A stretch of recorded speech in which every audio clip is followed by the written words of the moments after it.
Amigos, felicitaciones al equipo organizador, felicitaciones a todos los orientales y los rioplatenses que llegan a esta tierra oriental y floridense en particular. Sabíamos que cuando nos reunimos 7 u 8 años atrás en Florida, un pequeño grupo, que había algo que era necesario, que era reunir a la gente que hacía historia en los distintos pagos, y teníamos certezas, no teníamos dudas, y estos encuentros que se reiteran ya la 14ª jornada presencial, pero han existido otras con otros formatos, ratifican ese rumbo, ¿verdad, Alberto? Que estás desde los principios también. Unas felicitaciones especiales para don Víctor Velázquez, porque en la figura de Víctor Velázquez y este maravilloso trabajo sobre Lascano, creo que se encarna a ese investigador desinteresado que no necesita patrocinio estatal, que no necesita ganar un concurso de fondos concursables para dedicar buena parte de su vida a la historia de su pago. Y han existido muchos Víctor Velázquez, pero sinceramente no siempre han tenido el reconocimiento en vida. Sabemos en el interior que muchas veces publicar en el interior era como tirar una botella al mar sin saber cuál iba a ser la respuesta. Hoy no es ese tiempo, pero bienvenido esas obras, porque esas obras donde se pone la lupa sobre un pequeño territorio son las que realmente ponen en tensión una serie de mitologías y de imaginarios que se reiteran sin demasiado sustento. Y si hablamos de imaginarios y de cosas que se reiteran y se repiten sin demasiado sustento, vaya si este señor Don Frutos es ejemplo de ello.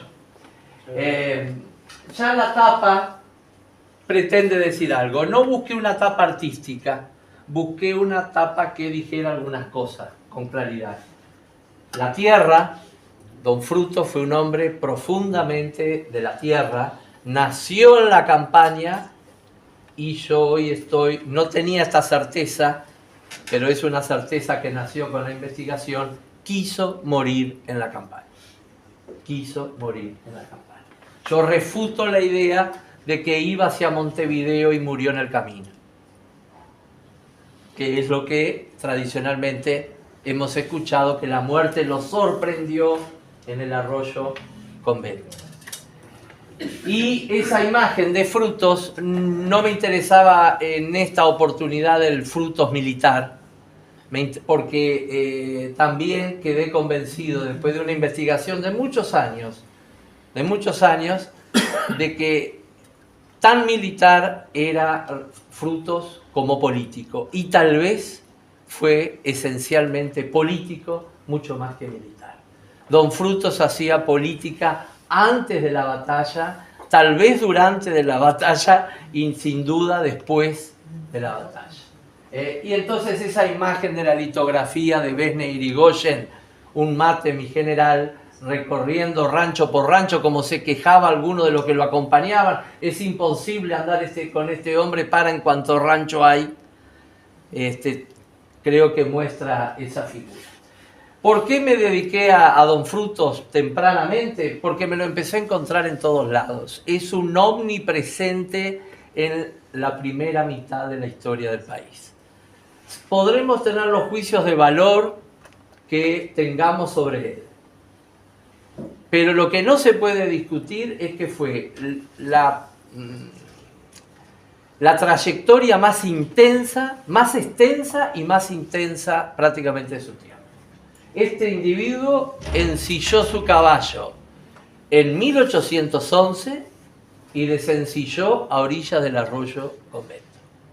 Porque aún en el destierro en Brasil de los 6 años no dejó de actuar políticamente, aunque había disminuido su influencia. Y entonces uno se lo encuentra en todos lados. Comencé a estudiar la historia de Durazno y por supuesto me lo encontré, pero no solo en la fundación, sino durante un cuarto de siglo. Comencé a estudiar a los indígenas y por supuesto que me encontré la figura de Rivera junto a las etnias y rodeado de una serie de prejuicios, algunos de los cuales hemos escuchado incluso hoy, esta noche, acá. Prejuicios que se arrastran sin demasiada investigación y sin demasiado conocimiento de lo que la historiografía está diciendo en los últimos años. Me dediqué a investigar sobre los orígenes de la población en el Uruguay y determinados centros urbanos y don Frutos aparecía siempre.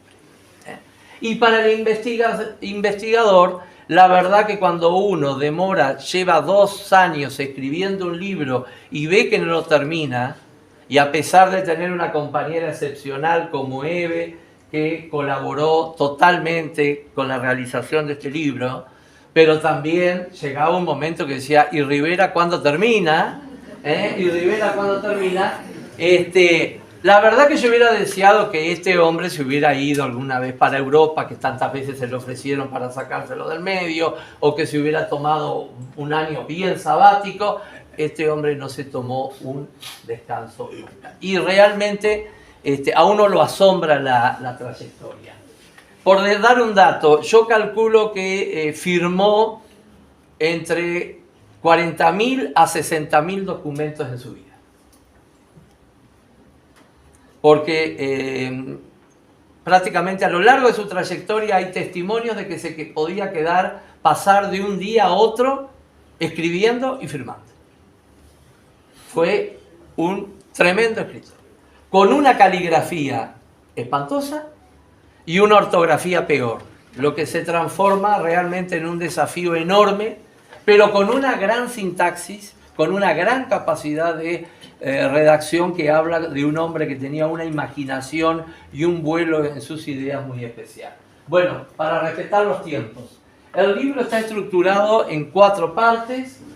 La campaña, centro vital de la nación, en mi opinión fue el hombre que fue el principal protagonista de la colonización, sobre todo del norte del país, porque fue una acción permanente desde 1820-21 hasta 1836, que baja de la comandancia de la campaña.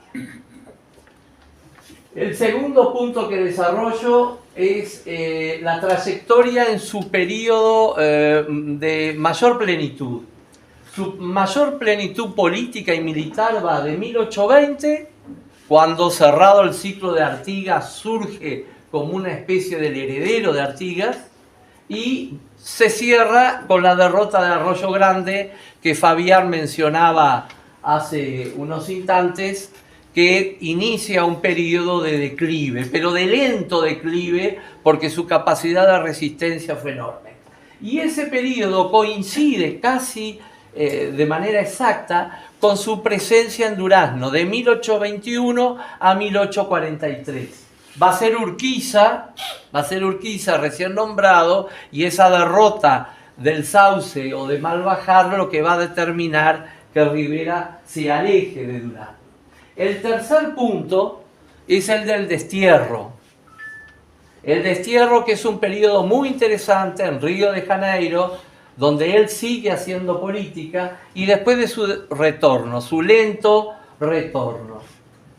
Y la parte 4 del libro es de fuentes y bibliografía, que la destaco de manera especial porque quiero contribuir con este trabajo a promover otras investigaciones, y esta parte creo que va a ayudar o orientar a los que tomen la posta en este tipo de estudios. Son más de 400 fichas de fuentes, de libros y de artículos en revistas especiales o específicas de la historia.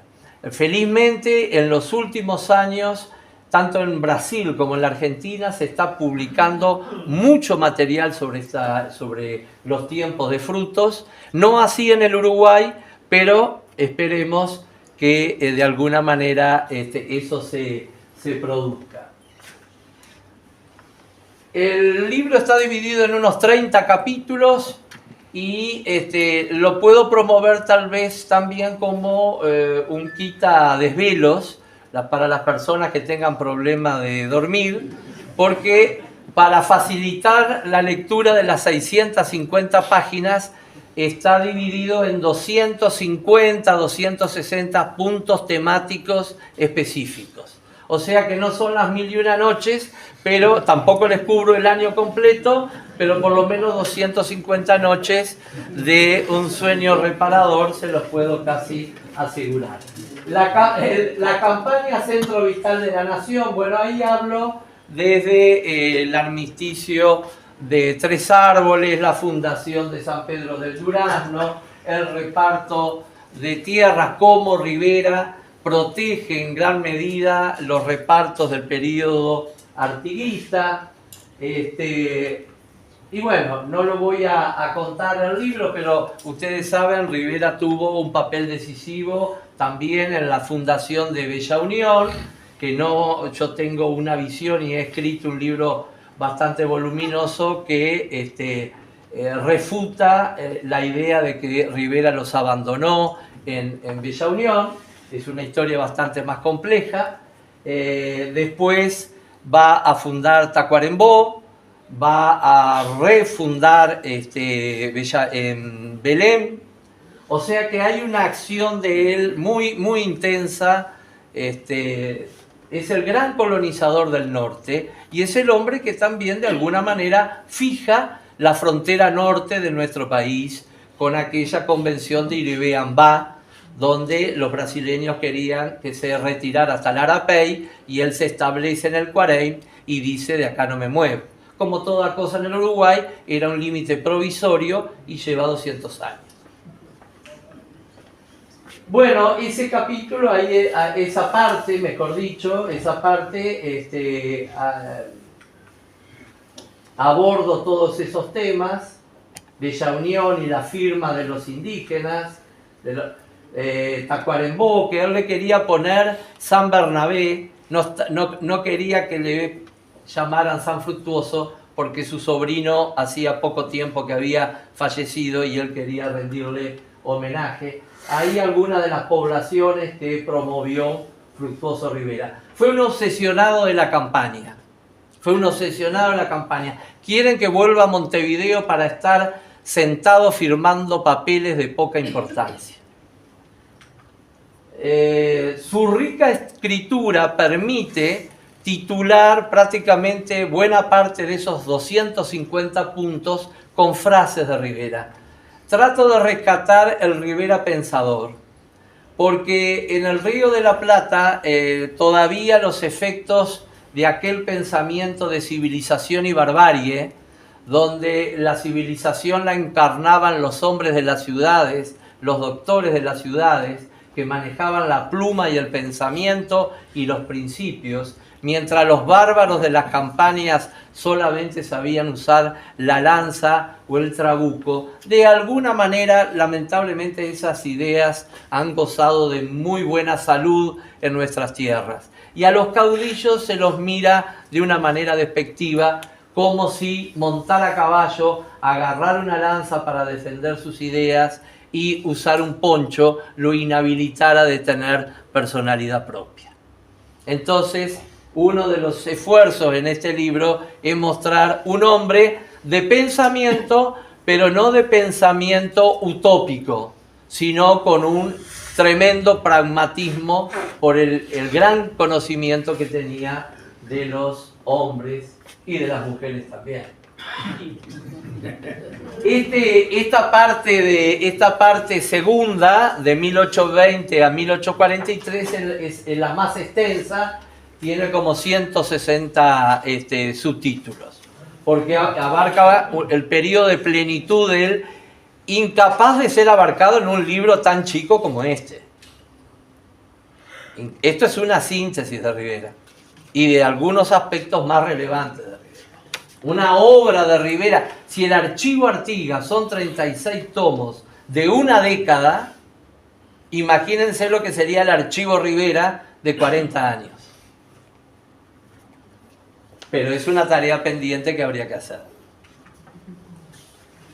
Singularmente es un hombre, y ahí se revela su singularidad, que tiene una casa de Rivera en Montevideo y una casa de Rivera en el centro del país. Los dos museos y los dos monumentos históricos nacionales. Esto es un poco emblema de su figura. El libro tiene varios temas transversales. Ya he nombrado algunos. El Rivera, hombre de la campaña y preocupado por desarrollo del interior. Yo soy un hombre que sobre todo tengo la camiseta del interior y por eso me identifico con figuras como un Artigas, como un Rivera o como un Aparicio Saravia. No veo la divisa, veo desde dónde actuaron y qué mirada de país tenían. Otro tema, el libro este es pequeño, reitero. Uno tiene que ser maldito aunque sea una sola vez en la vida, ¿verdad? Y escribir un libro de más de 600 páginas. Prometo que no voy a hacer otro, porque tampoco Eve aguanta y resiste otro libro así. Pero saqué 3 capítulos del libro. Por ejemplo, el tema de los indígenas lo saqué para otra obra. Y saqué también el vínculo entre Artigas y Rivera y la mirada sobre los caudillos a lo largo del tiempo. Pero sí me detuve un poquito en los intentos que hizo Rivera de traer de nuevo a Artigas al país. Hay algunos que son conocidos, pero hay otros que no son conocidos, como el primero que hizo Rivera desde la Villa de Mercedes en abril de 1832, escribiéndole a Gaspar Rodríguez de Francia. Bueno, los personajes. Se codió con los hombres más importantes de la época. Hemos tenido una historiografía, la de los 5 hermanos, y que robaban. A ver, lamentablemente hasta el día de hoy también la política destruye muchas personalidades. Y corremos el riesgo de que un día nos quedemos con la peor gente. Porque la mejor gente o la gente más preparada, la verdad que muchas veces se expone a ser prendido fuego en la plaza pública. Y pasaba ayer y pasa hoy.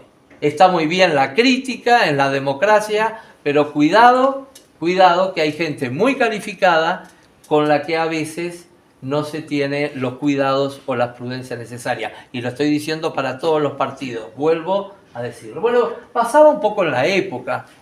El Río de la Plata de América tenía una carencia de recursos humanos calificados enorme. Ni que hablar en Uruguay, que no había tenido un centro universitario. Entonces, antes de hablar de los Lucas Ove, de los Santiago Vázquez, me parece que hay que profundizar mucho más en ellos. Los hombres de armas, los argentinos, ahí aparecen los Lavalle, los Paz, los Martínez, los Ferré. Vimos un esquema muy lindo que trajo Fabián hoy, pero mostró colorados y unitarios. Bueno, esa es la historiografía de 1950. Falta alguna cosa, ¿verdad, Fabián? Falta, por ejemplo, los federales no rosistas, que no se los nombra nunca. Y que porque el llamado federalismo muchas veces es el rosismo, que es una parte del federalismo, pero no es el federalismo de las provincias. Rivera tuvo como aliados a los federales no rosistas, o federales constitucionalistas, o como le decía Rosa, que era un especialista en sobrenombre, los lomos negros.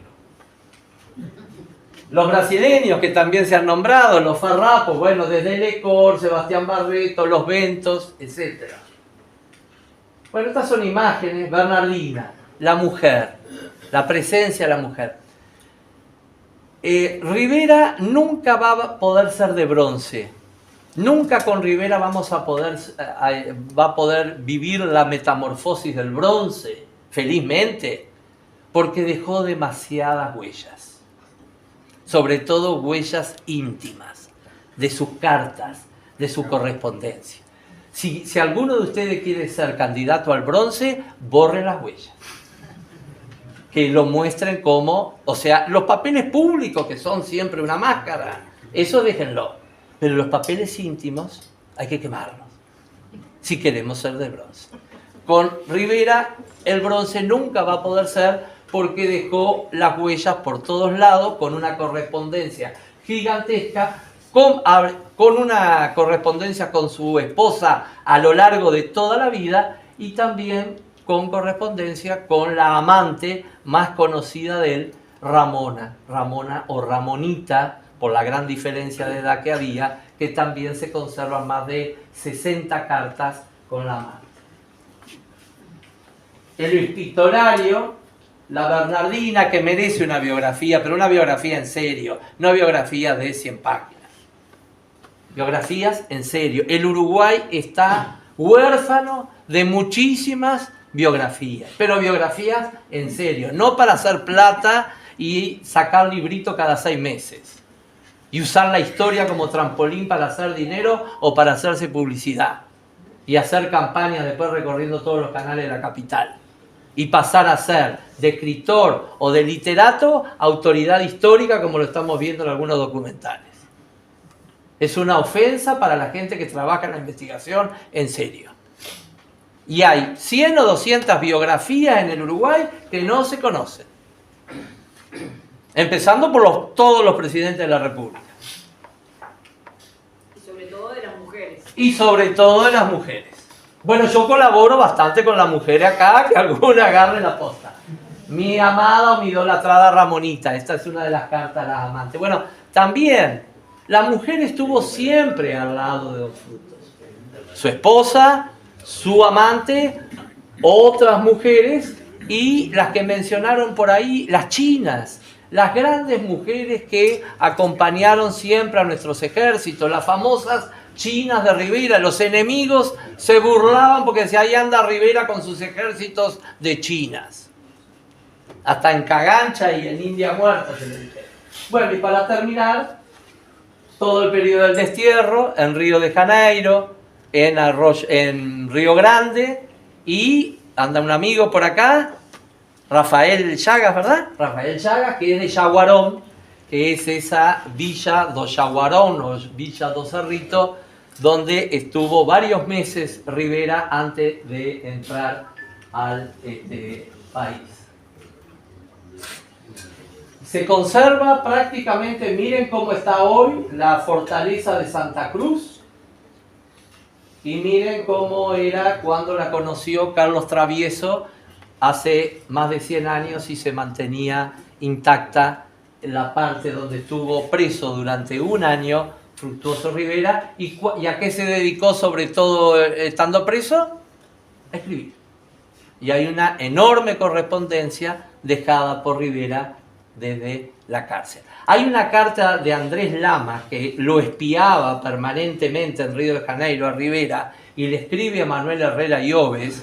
Le dice, este hombre es incorregible, parece que no hace nada y tiene 3 secretarios para escribirle permanentemente.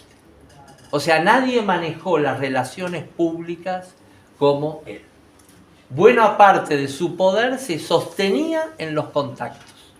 Hacía una política de contactos. Bueno, la muerte en el convento. Y el cierre, la otra tapa del libro, es una foto de la Villa San Pedro del Durazno con esa casona que él mandó construir cuando baja de la primera presidencia. Y arriba, un detalle que van a ver, es una proclama hecha con mano femenina de una conspiración de mujeres que hubo en la Villa San Pedro del Durazno allá por 1837, y las mujeres copiaban las proclamas que mandaba Rivera desde Río Grande del Sur, y con los esclavos las hacían distribuir por debajo de las puertas en las noches. Carolina, que anda por ahí, mañana nos va a hablar de esa preciosa historia. Así que, bueno, este es Don Frutos, el artiguismo posible. Muchas gracias.